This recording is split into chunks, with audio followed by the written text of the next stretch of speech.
Hello there, welcome to Plus Talk on Plus Live. Zachary Willmore is my guest today, and he has been going viral for some time now for sharing his HIV status and just living their best life out loud and proud. Good to see you, Zach. Good to see you too. Thanks for making the time to have this chat with me. I really appreciate it. Of course, 100%. I would rather be nowhere else. I appreciate that. So look, you didn't just decide to tell your friends and family. You basically told the world about your HIV status. What was that about? Like, why did you decide to be so public about it? Honestly, I've used my social media as a personal diary entry basically since day one. So, originally though, I wasn't going to post the series. I was just kind of filming myself talking through my emotions for myself as a way to kind of comprehend what was going on. Because for me, I just didn't have a lot of education around HIV or honestly uh, anything sexual health related, unfortunately. And I think that does come from a little bit growing up in the Midwest. We just didn't have that type of education to the extent that I would have liked. But after that, I kind of started to think about all the people that didn't have the type of support system that I did, because that's really the reason that I was able to make so much progress mentally, at least in such a short amount of time, because I had my parents who flew me back home, because I had my friends who made me feel normal and made me feel just like nothing was going to change. Like they were the main reason that I was able to get back on my feet and go back to school and just have a normal life. So my thought process when posting my diaries was that I wanted to be that type of support for people who might not have that at home. Yeah, and I think it's great. And you bring up a good point there about not really knowing much about HIV or sexual health in general. And that just seems to be such a problem in this country because, well, we don't talk about sex because God forbid. But then in school and school education and everything, we're not, A, we're not talking about it, and B, when we do talk about it, we're sort of talking about it, it's more shame ed than sex ed, right? Yes, no, I definitely was taught more abstinence than protection. I think that the thought process there is if you don't have sex, you can't get pregnant. And then STIs were never actually even really a huge conversation. It was mostly aimed towards straight people, which of course they can get STIs too, but it was mostly aimed towards like don't get pregnant, don't have sex because you'll get pregnant. And then STIs are also a thing. So Yeah. What has been the sort of the most bizarre reaction or the weirdest reaction that you've received via the socials and online about your HIV status that to this day still makes you go, really? They said that? actually I'll give you two of them because Okay. when I first posted, I think that it was the fact that we were young. Like I was 19 and I definitely had this guy on my floor who came up to me the next day. And mind you, I was going through it. I was really in my head about thinking like, what are people gonna think about me as what is my floor? And this guy came up to me and was like, so you just you posted that for views, right? Like you don't actually have it. You don't have HIV. Like this is a publicity stunt. And I was like, Oh my God. no, like unfortunately it's for life. Ah, for lifer. And he said that like three or four times. He just kept repeating it. And I was like, man, this guy really like I don't Oh. know if he just didn't think that it actually exists or anything, but that was crazy to me to this day. And then also I remember that week I tried to go to one of the frats and one of the guys at the door stopped me. He let all my friends go in and personally pulled me outside and was like, hey, some of the guys and I saw your story online, and we just want to make sure, like, you're okay to drink a drink right after someone else, right? Like, you're not gonna give it to people if you have a sip of their drink and then they accidentally drink after you. And I was like, did we, like, the sex education is really bad, like, if that says anything about it. Well, it really does. How does that make you feel in that moment to have somebody ask you that sort of a question in this day and age? If someone takes a sip from the same glass that you might have just had a drink from, we're not going to get it. Well, ironically, it kind of was a relief because at first I thought I was just going to be kicked out of the frat. And then when he said that, I was like, oh, no, like you can't get HIV from that. But also, just after that, after the initial relief of just being able to go in and party, which I know is not like that big a deal, but freshman year Well, me it was is. going to get in there. No, it is a big deal. I mean, yeah, it is a big deal.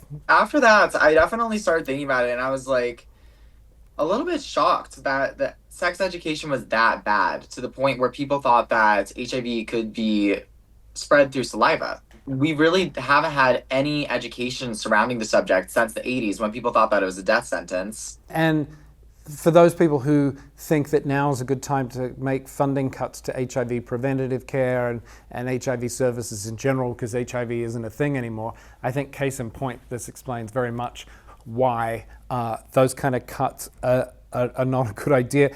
I follow you on your socials, and it's fair to say, put pretty much everything out there. This really is like a true personal diary, your social accounts.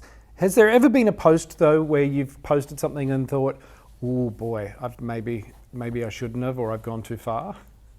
Yeah, actually, it happened this summer. I've had a couple of them that really weren't that bad, but I ended up deleting. But as anyone who posts daily does, like you're gonna have a bad take once in a while. But this summer, I was actually really upset that I didn't get into a club because I wasn't wearing the appropriate attire. And it was Italy, a country that I am not familiar with. And in my slightly inebriated state, I definitely did take a video and I was like, at least I blurred his face, but I definitely was like, why would you not let me into the club? Like, I really like don't see the problem with my outfits. Like these girls are going in with pencil skirts and kind of I woke up the next day and I was like, "Oh my God, why do I have access to my social media accounts like when I'm going out? Like someone needs to take my phone."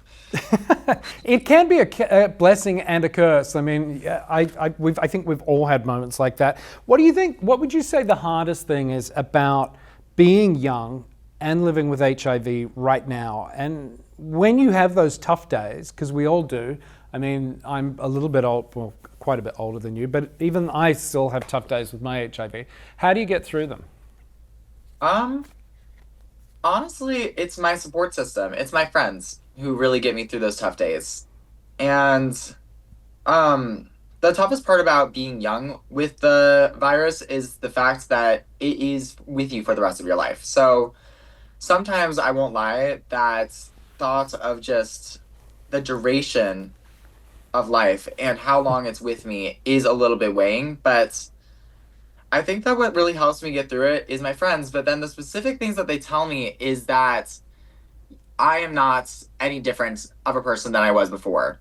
I have medication to keep the virus under control. I cannot spread it to people. I am living my life. I am having fun and genuinely making connections with friends and living my life to the fullest has really helped me push through because it gives you something to live for, you know? Yeah, absolutely. And speaking of friends, I think we're so lucky to live in a day and an age where we have PrEP, whether you take it orally or you get the injectable form for PrEP. And I know PrEP is very much kind of called the Gen Z thing these days. What do your friends and peers say about PrEP, know about PrEP, think about PrEP in general? Okay, to be honest, after I came out with my story, a lot of my friends got on PrEP. So there wasn't a big education within my friend group about it.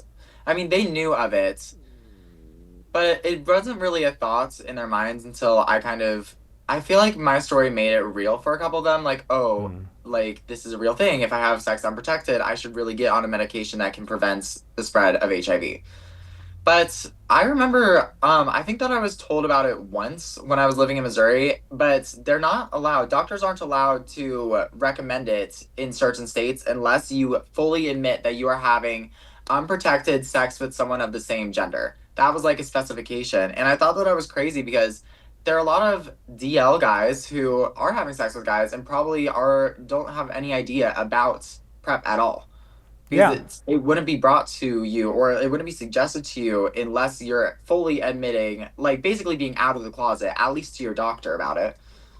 Which is ridiculous because women can also take PrEP. PrEP isn't just for, men who have sex with men. It's a preventative tool for everybody. And the fact that, doctors won't give it to you unless you explicitly say that you're having, condomless sex with the same gender identifying person is kind of insane. So how do you think it shows up, and how do you think HIV and PrEP show up, I guess, in real life, like on dating apps? And we've talked about sex ed. It doesn't really exist, or just within friends. It seems to me, what I'm hearing from you is it's still really not something your generation is talking about much, unless they're reacting to one of your social posts. I would agree with that. There are options on Grindr. There's an option. Not that I would know about that, but to put Somebody you heard allegedly. right, allegedly, there is an option to put that you are HIV positive, undetectable, or HIV negative. But to be honest, no one really uses those little toggles. And on other social media apps, there are no ways to disclose. Which, for me, on a personal level, I have, well, obviously, before anything gets intimate, I would disclose that to a partner, but the first couple dates, I tend to not, just so that they get to know me before having the first thing that they know about me be that I am undetectable, because that can be kind of take the forefront in someone's mind before they actually get to know me for who I am. Yeah. Yeah, that's fair enough. And I think everybody's journey and everybody's situation is different. Sometimes, I found that it was easy to say it right up front, and other times, like you, I'm like, well, I don't know where this is going to go, and it's it's my medical history, it's my business, it's no different. Someone doesn't sit down and go, hi, I have diabetes. How about you? I mean, do you know what I mean? Like, and it's the same kind of thing. I think it's fair to say social media can be a megaphone and do a lot of good. It can also be incredibly toxic. How do you turn stigma into strength on these platforms? Well, I've been dealing with toxicity from social media since high school. Like, a story that's actually circulating around again, surprising to me, is when I won Homecoming Queen in the state of Missouri. And the first time that happened, I got death threats sent to my door. I got my account banned. I got so much hate. So I think that unfortunately and fortunately, I have a pretty tough skin. I've been, since a teenager, taught how to deal with hate online. Yeah, well, and you do it, I think, in quite a honest but also humorous way. I mean, what you put out is very accessible. For anyone who's watching this right now, whether they're positive or negative or still figuring out whether they want to get tested, what's one thing you want them to know? That it's never the end. And when it feels like the end, then it's only the beginning. Because there's always sunshine after the storm. After every hard time that I've had, with HIV or not, there's always more to it. And you just have to keep pushing. You have to find those things that make you want to feel alive, make you want to be on this earth, whether that's your friends or if you like cats. Find a reason to be here. For me, I know that a lot of people, their purpose weighs on them. Like, what is my purpose in life? I've decided my purpose in life is to have fun. I'll go to work, I'll have a family and everything, but my purpose in life, I want to have fun while I'm here. And I think that that's perfect. I love that. Well, speaking of fun, before I let you go, can we have a little fun here and play a little game real quick? Of course. Okay. What would that game be? All right. Well, okay. It's very simple. You're just going to finish the sentence. So I'm going to start a sentence and you finish it. The first thing that comes to mind, okay? Okay. Are you ready? Uh-huh. All right, here we go. Disclosure is hardest when? You're not sure how the other person will take it. Fair enough. Okay, here's the next one. The biggest myth about HIV is? That HIV can be spread through saliva. Oh, I like that. Good. Gen Z will change HIV by? Destigmatizing it. Yeah, cool. All right. Here's the next one. PrEP is? Essential for anyone who might get HIV. The best thing about living openly is? The fact that I feel like I'm free. If I could tell my younger self one thing, it would be? That there's always more. And lastly, my HIV story proves that? You can be more than a diagnosis. I love it. And that's how we finish strong. Zachary Willmore, thank you so much for making the time and for using your platform and your voice and living as openly and proudly as you do to help destigmatize and, quote unquote, normalize what it means to live with HIV. Of course. That is going to do it for this episode of Plus Talk. What did you think? Leave a message or a comment below. Let us know. And remember, you can like, follow, and share. We are across all your favorite socials at Plus Life Media. The website is pluslifemedia.com, where we've got a whole stack of stuff. Until next time, get out there, live your best life, be you. We'll see you soon. Bye-bye.